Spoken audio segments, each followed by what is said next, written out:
এশিয়াডে সোনাজয়ী স্বপ্না বর্মনের বাড়িতে বন দপ্তর হানা দেয় 13ই জুলাই। সোনার মেয়ের বাড়িতে হানার জেরে বদলি করা হলো বন কর্তাকে। স্বপ্না বর্মনের বাড়িতে 13ই জুলাই বন দপ্তরের হানা। সোনার মেয়ের বাড়িতে হানার জেরে বদলি বন কর্তা। সেদিন ঠিক কি ঘটেছিল দেখবো। দাদা আপনারা আমার নামটা এভাবে খারাপ করতে পারেন না।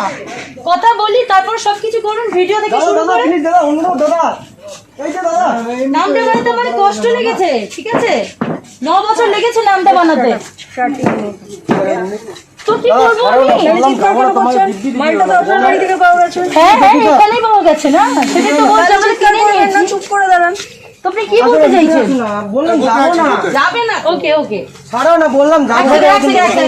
ও আমার সাথে আছে, এক্সকিউজ মি। কি আছে? আচ্ছা আচ্ছা আপনি এভাবে করতে পারেন না। তুমি কে? আপনি কে? আমি এ বাড়ির মালিক। ডকুমেন্টস আছে, ডকুমেন্টস আছে, ডকুমেন্টস আছে। আপনারা ভিডিও করুন, আমার কোনো প্রবলেম নেই। প্রবলেম নেই, আমি চলে যাচ্ছি, আমি যাব।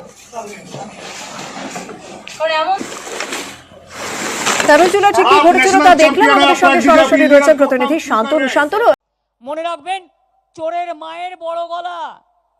চোর কি মাই জোরসে বলে, mother of thieves outs most.